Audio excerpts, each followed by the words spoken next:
स्वागत है आपका न्यूज 18 जम्मू कश्मीर लद्दाख हिमाचल में। मैं हूं विशाल और आप देख रहे हैं न्यूज एट 9। पीएम मोदी रखेंगे संगे बुनियाद। मुल्क के 508 रेलवे स्टेशनों की तामीर नौ के लिए संगे बुनियाद। जम्मू, उधमपुर और बडगाम के स्टेशन भी हैं इनमें शामिल।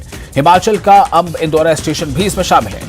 वीडियो कॉन्फ्रेंसिंग के जरिए पीएम रखेंगे संगे बुनियाद। तो आज इस वक्त आपको एक अहम खबर दे रहे हैं। पीएम मोदी आज संगे बुनियाद रखेंगे। मुल्क के 508 रेलवे स्टेशनों की तामीर नौ के लिए संगे बुनियाद रखी जाएगी और जम्मू, उधमपुर और बडगाम के स्टेशन भी इनमें शामिल हैं। हिमाचल का अंब इंदौरा स्टेशन भी इसमें शामिल है। वीडियो कॉन्फ्रेंसिंग के जरिए रखेंगे संगे बुनियाद।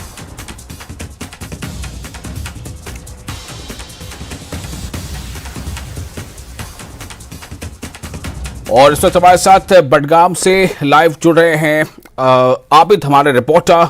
आबिद, मैं आपके पास आना चाहता हूं। आप हमें बताएं कि आज ये जो एक खास मौका है, इसमें जम्मू कश्मीर के 3 रेलवे स्टेशन हैं जिनका नाम आ रहा है और ये 3 रेलवे स्टेशन की जो है काया बदल जाएगी, इसका रंग रूप बदल जाएगा। तो ये कितना अहम है जम्मू कश्मीर के लिए?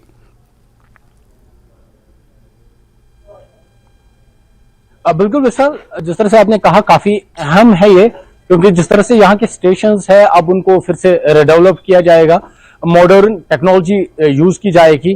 जैसे आपने बात की 508 स्टेशन अक्रॉस द इंडिया है अमृत स्टेशन स्कीम के तहत, और जिसमें जम्मू कश्मीर के भी 3 स्टेशन है, जैसे जम्मू स्टेशन है, उधमपुर स्टेशन है और बडगाम का स्टेशन है। और बडगाम के स्टेशन में भी करीब 16 करोड़ के करीब जो रकम है वो लगाई जाएगी और उसके बाद इसको रिडेवलप किया जाएगा। थोड़ा सा हम यहाँ का मंजर विशाल हम आपको दिखाना चाहेंगे। हालांकि यहाँ पे अभी तैयारी चल रही है। ये बडगाम रेलवे स्टेशन है, हालांकि वादी का सबसे बड़ा रेलवे स्टेशन है, लेकिन अगर हम देखेंगे पैसेंजर सहूलियत काफी कम है। लोग पैसेंजर अक्सर शिकायत करते थे कि यहाँ पर उनके वेटिंग रूम का इंतजाम नहीं है या दीगर जो इंतजाम है वो नहीं है। लेकिन अब जब जो अमृत स्टेशन स्कीम है उसके तहत ये जो स्टेशन है, हालांकि यहाँ पर काफी स्पेस है, लेकिन अब इसको रिडेवलप किया जाएगा।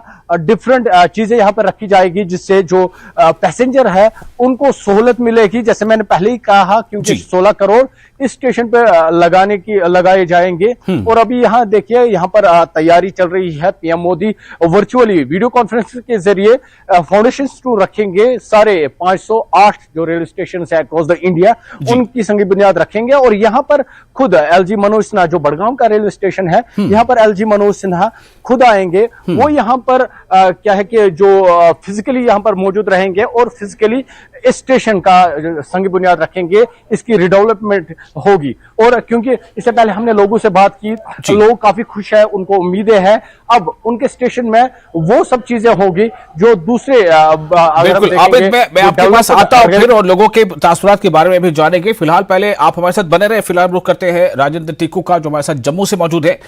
राजेंद्र जी, एक अच्छी खबर है, अच्छा दिन है आज, और जिस तरह से 500 से ज्यादा स्टेशनों का कायाकल्प होगा, उनमें से 3 स्टेशन जम्मू कश्मीर से भी हैं और उन 3 में जम्मू भी है। तो आप हमें बताएं कि जम्मू स्टेशन में क्या तब्दीली रूनुमा होगी और लोगों के बीच इसको लेकर क्या तासुरात हैं? कुल मिला के अगर बात करेंगे विशाल, तो पूरे भारतवर्ष में 20,000 करोड़ खर्चे जाएंगे 1,309 ऐसे रेलवे स्टेशन पे। लेकिन अब की बार अभी जो फाउंडेशन स्टोन रखा जाएगा भारत अमृत रेलवे स्टेशन स्कीम के जरिए, जो प्रधानमंत्री नरेंद्र मोदी रखेंगे वर्चुअल मोड पे, यहां जम्मू के रेलवे स्टेशन, जहां बडगाम भी और उधमपुर भी शामिल है। जम्मू के रेलवे स्टेशन की अगर बात करेंगे तो कुल मिला के अगर तीनों स्टेशन की 295 करोड़ मुख्तस किए गए हैं इसके लिए, और जम्मू रेलवे स्टेशन पे 259 करोड़ और उधमपुर रेलवे स्टेशन पे 20 करोड़ और बडगाम पे 15.94 करोड़ रखे गए हैं इनकी डेवलपमेंट के लिए। जहां तक यहां जम्मू रेलवे स्टेशन की बात करेंगे तो यहां पार्किंग प्लेस का बड़ा प्रॉब्लम है और उस ज़िम्न में भी ख्याल रखा गया है। और अगर बात करेंगे जम्मू से बारामूला रेलवे स्टेशन, जो रेलवे लिंक है, उसको जहां जहां पर रिडेवलपमेंट की जरूरत है, जो स्टेशन अभी चालू है उनके लिए भी काम किया जा रहा है। जहां तक लोगों की बात करेंगे, लोग काफी खुश है इस जम्न में कि यहां पे इसको रिडेवलप किया जा रहा है, दोबारा इस पे नजरसानी की जा रही है और एक तरक्की की और एक ये कदम है जहां पे अगर जम्मू कश्मीर की बात करेंगे रेलवे लिंक को लेके। जी बिल्कुल, मैं आपके पास वापस आऊंगा। आबिद, अब मैं आपके पास आता हूं। आपने जो बताया कि लोगों के तासुरात, तो मैं ये जानना चाहूंगा कि लोगों के तासुरात क्या रहेंगे और जिन लोगों तक ये खबर पहुंची है, बहुत से लोगों को तो ये पता भी नहीं होगा कि जिन लोगों तक ये खबर पहुंची है उनके मन में क्या सवालात आ रहे होंगे, मतलब वो किस तरह की तब्दीली देखना चाहेंगे बडगाम रेलवे स्टेशन में, किस तरह की सहूलियात वो चाहेंगे कि उनको मिले।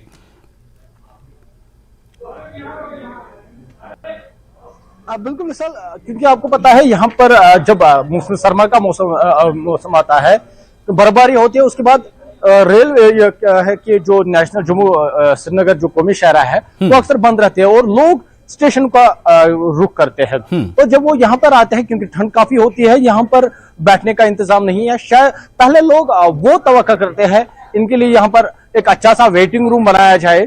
उसके बाद क्योंकि जिस तरह से पॉलिसीज है, यहाँ पर मीटिंग हॉल्स बनाए जाएंगे, क्योंकि यहाँ के जो एम्प्लॉयज है उनको मुश्किलात का सामना होता है। यहाँ पर टॉयलेट पॉइंट्स नए तरीके से बनाए जाएंगे, इजाफी टॉयलेट पॉइंट्स रखे जाएंगे यहाँ पर, जिसकी भी लोग लगातार शिकायत कर रहे थे। और जिसके बाद जिस तरह से मैंने आपको कहा, हालांकि इस रेलवे स्टेशन पे स्पेस काफी ज्यादा है और कोशिश की जाए कि उस स्पेस को अच्छी तरह से यूटिलाइज करने की। हालांकि यहाँ पे पार्किंग का जो इश्यू है वो नहीं है, लेकिन जो पार्किंग स्पेस है उसको डेवलपमेंट की जाने की जो है लोग तवक्का करते हैं। हालांकि मैं आपको थोड़ा सा ये मंजर दिखा दूं, ये देखिए, ये यहाँ का स्टेशन है। हालांकि टिकट काउंटर यहाँ पर है, लेकिन अगर ट्रेन आपकी डिले होती है या तो आपको अंदर जो पटरी है उसके आसपास वेट करना पड़ता है, या यहाँ पर कुछ कुर्सियां आपको मिलेगी एक पैसेंजर को, वो यहाँ पर वेट करता है। लेकिन अब इस अमृत स्कीम के तहत ये स्पेस भी बढ़ेगी, यहाँ पर वेटिंग रूम बनेगा,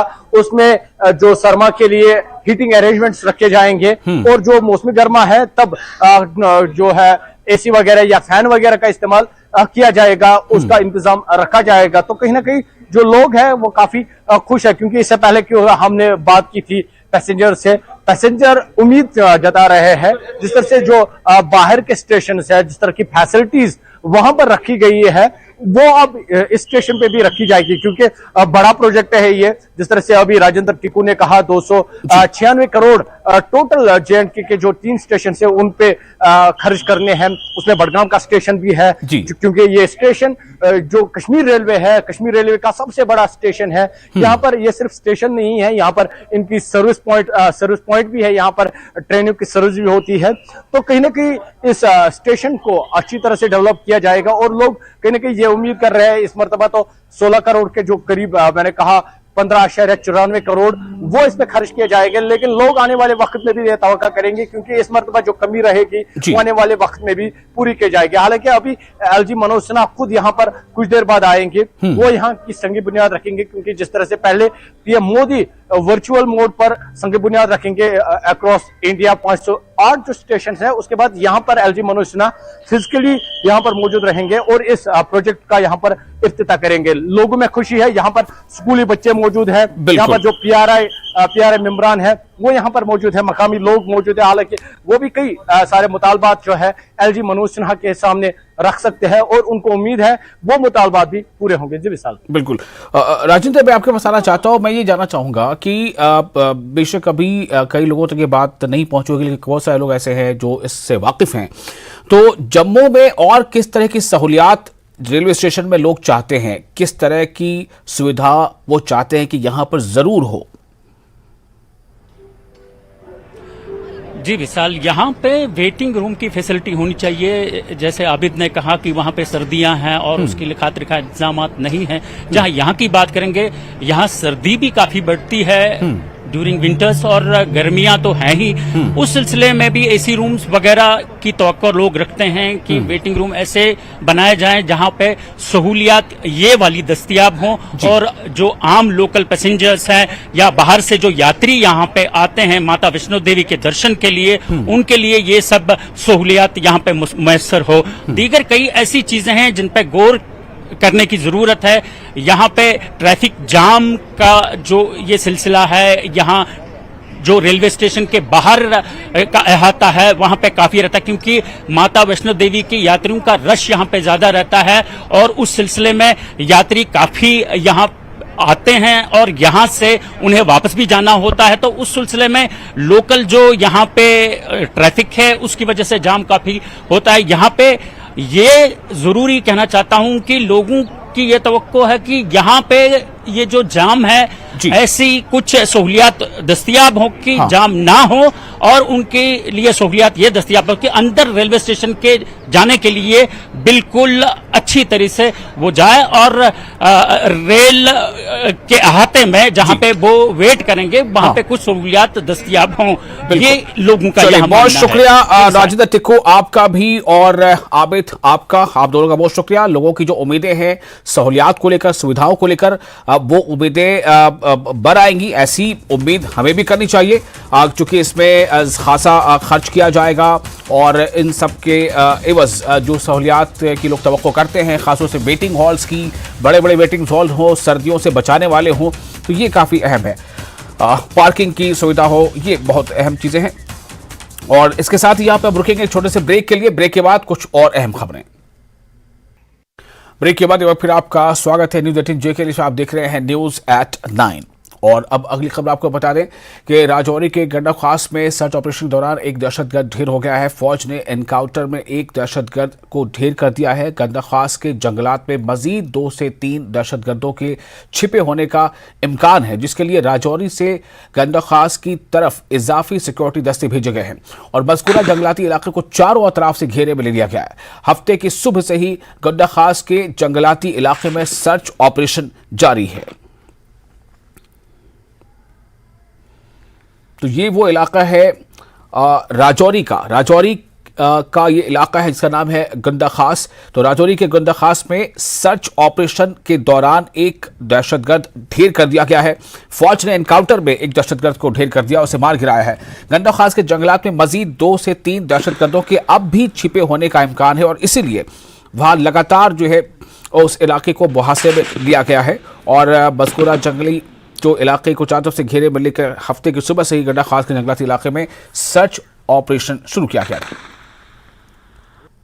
हैं कि अनमैन्ड व्हीकल जो है इसका भी इस्तेमाल किया गया है, UAV जिसे अनमैन्ड आर्म्ड व्हीकल्स भी कहा जाता है। और ये गुंदा ख्वास का जो इलाका है जहां पे 2 आतंकवादी अभी भी बताया गया है कि छुपे हो सकते हैं, उनकी तलाश में इसका इस्तेमाल जो है वो सेना की तरफ से किया जाएगा। आप देख सकते हैं कि मैं आपको थोड़ा टॉपोग्राफी दिखाता हूं कि आप देख सकते हैं कि ये कितना चैलेंजिंग इलाका है, कितना दुर्गम इलाका है, कितना दुर्गम क्षेत्र है। यहाँ पे घने जंगल हैं और कुछ नेचुरल जो कैविटीज होते हैं जिसमें हम कह सकते हैं कि ऐसे पत्थर का कुछ नाले ऐसे होते हैं जहां पे छुपना काफी आसान हो जाता है। और ऐसे में सेना ने जिस तरह से यहाँ पे अभियान चलाया है, संयुक्त अभियान चलाया है, उसमें जो इनकी मदद की है वो VDC ने भी सबसे अहम मदद की है, क्योंकि वो लोकल टेरेन को जो है भली भांति जानते हैं, लोकल रास्ते को जानते हैं। और उसके साथ साथ जो अनमैन्ड आर्म्ड व्हीकल्स हैं, UAVs हैं, हेक्साकॉप्टर्स हैं या ड्रोन्स हैं, उसकी भी काफी मदद जो है इस ऑपरेशन में सेना को मिली है, क्योंकि ये त्रिनेत्र 3 जो है बताया जाता है कि ये ऑपरेशन है, क्योंकि इससे पहले भी जो है ये आतंकवादी कई दफा इस इलाके में जो बताया गया है कि ट्रेस हुए थे, लेकिन इनसे जो है कांटेक्ट नहीं हो पाया था। लेकिन अब इनसे जब कांटेक्ट हो पाया तो इनको सेना ने ये कोशिश की कि किसी भी तरह ये कॉर्डन से ना निकल पाए। और आप देख सकते हैं कि किस तरह से इस हेक्साकॉप्टर जो ये UAV है इसको यहां से अभी फ्लाई किया जाएगा। और यहाँ जो दुर्गम इलाके हैं, जो चैलेंजिंग जो पहाड़ी इलाके हैं, क्योंकि ये बताया जाता है कि अभी भी 2 मिलिटेंट इन्हीं पहाड़ियों में जो है वो छुपे हो सकते हैं और उनको ढूंढ निकालने के लिए जो स्नाइपर डॉग्स हैं, साथ में UAV हैं, हेक्साकॉप्टर, ड्रोन्स, उनकी मदद सेना ने ली है। और कोशिश यही है कि जल्द से जल्द उनको ढूंढ निकाला जाए। ये भी कोशिश है क्योंकि हमने इससे पहले भी कई ऑपरेशंस में देखा है कि जब भी ऐसे ऑपरेशंस होते हैं तो आतंकवादी जो हैं कहीं ना कहीं कॉर्डन से निकलने की कोशिश करते हैं और ऐसे में ये आतंकवादी कामयाब ना हो अपने मंसूबों में, इसलिए रुक के जो है फायरिंग भी की गई है। और ये आप देख सकते हैं कि अनमैन्ड आर्म्ड व्हीकल्स UAV ये उड़ान इसने भर ली है और ये अब दुश्मनों को नेस्तनाबूद करने के लिए सेना के साथ शाना बशाना यहाँ पे मौजूद है। और इसको यहाँ पे फ्लाई करवाया गया है ताकि जो दुश्मन की लोकेशन है, जो आतंकवादियों की लोकेशन है, उसको ट्रेस किया जा सके, उनको ढूंढ निकाला जाए। क्योंकि हमने देखा है कि आतंकवादियों ने इस इलाके में कोशिश यही की है कि घात लगा के सेना पे जो है वो हमला किया जाए, और इसी डेंस फॉरेस्ट का फायदा उठाते हुए, क्योंकि बरसात का मौसम है, इससे फूल पत्तियां बहुत ज्यादा होती हैं, और ऐसे में इन्हीं का फायदा उठाते हुए ये आतंकवादी पिछले कुछ महीनों से यहाँ पे छुपे हुए थे। और ये बताया गया है कि कुछ आतंकवादियों ने कुछ गुटों में बटे हुए हैं, जो पीर पंचाल का जो इलाका है,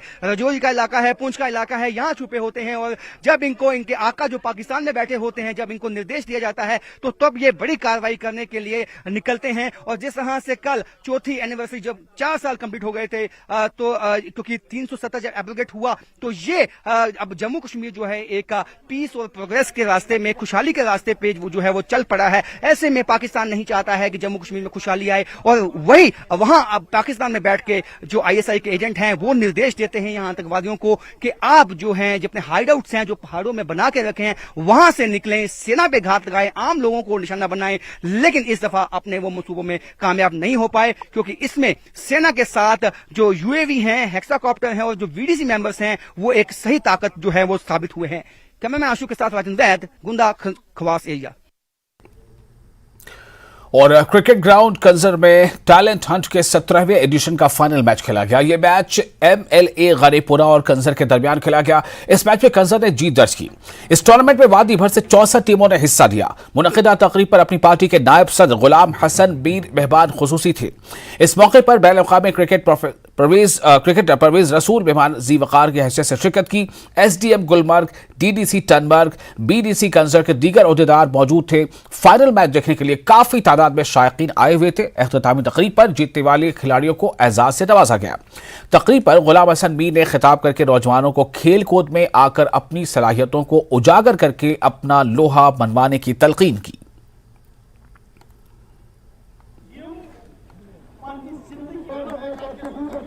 उन हालात में कोशिश की हमने कि यूथ के टैलेंट को आइडेंटिफाई करके उनके लिए एक प्लेटफॉर्म प्रोवाइड करना, ताकि वो अपनी जो उसके टैलेंट्स हैं उनको निखारें। शुक्र अल्लाह ताला का कि पिछले 15 साल से टैलेंट हंट का जो यहाँ फाइनल होता है, ये एक मिसाली फाइनल होता है। और सबसे ज़्यादा इम्पॉर्टेंट जहाँ बच्चों की इसमें पार्टिसिपेशन का सवाल है, वहाँ जब इस वक्त देखेंगे जमी गंभीर कितना है, कितनी पार्टिसिपेशन लोगों की है। यहाँ का जो टूर्नामेंट, जब भी ये टूर्नामेंट हमने पहले से खेला, इससे पहले भी टूर्नामेंट खेले, ये उससे बेटर है।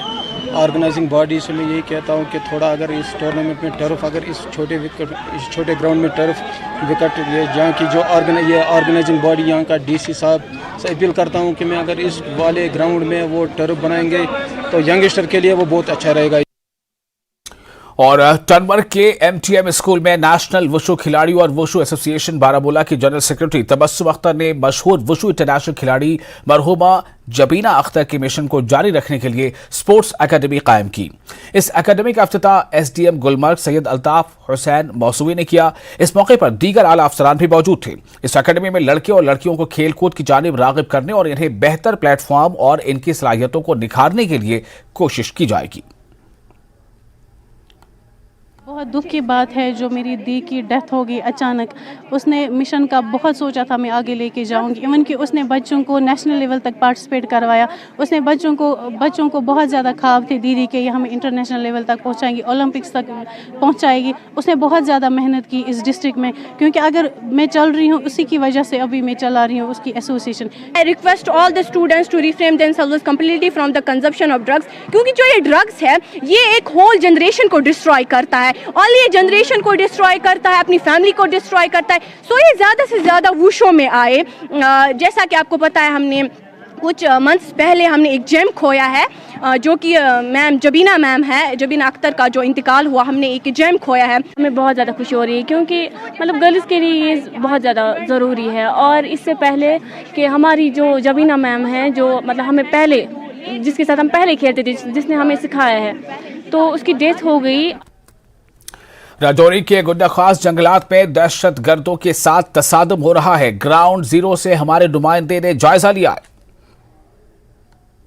हूँ गुंदा ख्वास इलाके में मौजूद हूँ और ये डेंस फॉरेस्ट है। आप देख सकते हैं कि इस वक्त जो हमारे आर्मी के जवान हैं वो इसी डेंस फॉरेस्ट में इस वक्त इनकाउंटर जो है वो चल रहा है, आमने सामने की लड़ाई। सामने आप देख सकते हैं कि जो आतंकवादी हैं वो छिपे हुए हैं और यहाँ से जो फायरिंग का तबादला है वो चल रहा है। आप देखें पोजीशन जो है हमारे जवानों ने ले रखी है पेड़ों के पीछे और न्यूज 18 की टीम भी इनके साथ है इनके इस ऑपरेशन में, क्योंकि कल 1:30 बजे ही ये इस सूचना मिली थी कि इस इलाके में 2 से 3 आतंकवादी जो हैं वो छुपे हो सकते हैं, जिसके बाद एक जॉइंट जो है सर्च अभियान चलाया गया था सीआरपीएफ की तरफ से और जो आर्मी है और पुलिस और एसओजी की तरफ से एक सर्च अभियान चलाया गया और जिसमें वीडीसी मेंबर्स जो हैं वो भी शामिल थे। और जिसके बाद जब कांटेक्ट हुआ आतंकवादियों के साथ तो गोलियों का तबादला जो है उसकी शुरुआत हुई और जो रिपोर्ट्स हैं उसके मुताबिक एक आतंकवादी जो है उसको मार दिया गया है और 2 आतंकवादी छुपे हो सकते हैं। इसके लिए जो है अब आमने सामने की जो लड़ाई है जो अंतिम फेज में जो है ये इनकाउंटर पहुंच चुका है और कोशिश यही है कि इन आतंकवादियों को जल्द से जल्द न्यूट्रलाइज किया जाए। हमारे जो सेना के जवान हैं जिस आप देख सकते हैं कि जो इस वक्त आमने सामने जो है फायरिंग का तबादला वो चलता हुआ और आपको बता दूं कि न्यूज 18 की टीम भी इनके साथ है। और जिस तरह से त्रिनेत्र जो ऑपरेशन चलाया गया था सेना की तरफ से पहले पुंछ में फिर कंडी इलाके में और आज इस इलाके में जो गुंदा ख्वास इलाका है वहां पे ये ऑपरेशन चलाया गया है और ये त्रिनेत्र 3 हम इसे कह सकते हैं। और जिस तरह से हमने पहले से ही इस तरह की इनपुट थी कि जो है कई आतंकवादी टोलियों में इन जंगलों में छुपे हुए हैं, इन्हीं जंगलों का फायदा उठाकर अब तक आतंकवादी बचे हुए थे। लेकिन जो रिपोर्ट्स मिली हैं उसके मुताबिक कुछ लोकल लोगों ने कुछ अज्ञात लोगों की जो है मूवमेंट इस इलाके में देखी थी, जिसके बाद सेना को सूचना दी गई और सेना ने तुरंत कार्रवाई करते हुए इलाके को कॉर्डन ऑफ कर लिया गया है। आप देख सकते हैं कि जहां हम मौजूद हैं वहां आमने सामने आतंकवादियों के साथ लड़ाई जो है ये गुंदा ख्वास का इलाका है, बीच बीच में रिहायशी मकान है लेकिन ज्यादातर डेंस फॉरेस्ट है, घना जंगल है और यहाँ पे इन्हीं घने जंगलों का और जो नेचुरल कैविटीज होती हैं उसका फायदा उठाते हुए ये आतंकवादी यहाँ पे छुप जाते हैं और कई महीनों से उनकी तलाश थी सेना को और अब कामयाबी जो है वो सेना को मिल चुकी है और उम्मीद यही है कि जो ये इनकाउंटर है वो जल्द इसका खात्मा होगा और जो बाकी जो बचे हुए आतंकवादी हैं उनका भी सफाया किया जाएगा इस जंगल के इलाके में। जिस तरह से हमने पिछली दफा देखा कि कंडी इलाके में जो इनकाउंटर हुआ था उसमें भी एक आतंकवादी को जो है वो मौत के घाट उतार दिया गया था, तो उसके बाद से ही छोटे छोटे पिकेट्स में सेना के जवान जंगलों में जो है तलाशी अभियान चलाया गया था और लगातार जो है ये तलाशी अभियान चलाया गया था ताकि जो ये आतंकवादी हैं ये बच के निकल ना पाए और लगातार जो है सेना को सफलता भी इसमें हासिल हुई है। ये फ्रस्ट्रेशन है क्योंकि जो है जैसे 4 साल हो चुके हैं 370 को जो है एब्रोगेट हुए, तो ऐसे में कल के दिन पाकिस्तान में बैठे इन आतंकवादियों के आकाओं ने ये निर्देश दिए थे कि यहाँ पे किसी बड़ी आतंकवादी घटना को अंजाम दिया जाए, लेकिन हमारे जो मुस्तैद जो यहाँ पे सेना के जवान हैं उनकी बदौलत जो है वो कामयाब नहीं हो पाए। उनको जो है अभी जल्द ही ढूंढ निकाल के न्यूट्रलाइज कर लिया जाएगा और लगातार जो है पाकिस्तान की तरफ से ये कोशिश है कि कहीं किसी भी तरह घुसपैठ करवा के इस इलाके में आतंकवादियों की, क्योंकि अभी डेंस फॉरेस्ट होते हैं, क्योंकि बरसात का मौसम है इस वक्त, जो जहाँ पेड़ और नदी नाले हैं और वो उफान पे होते हैं, उसी का फायदा उठाते हुए ये आतंकवादी सीमा के इस पार आके गड़बड़ करने की कोशिश में लगे हुए हैं। लेकिन मुस्तैद जो हमारे जो सेना के जवान हैं उन्होंने एलओसी पे हर एक पाकिस्तान की इस नापाक साजिशों का जो है डट के मुकाबला किया है और उनको नाकाम बनाया है और आज भी जो है जो आतंकवादी छुपे हुए हैं ये उम्मीद है कि जल्द ही उनको ढूंढ निकाल के उनका सफाया कर दिया जाएगा। कैमरामैन आशुक के साथ राजन वैद, गंदो ख्वास एरिया।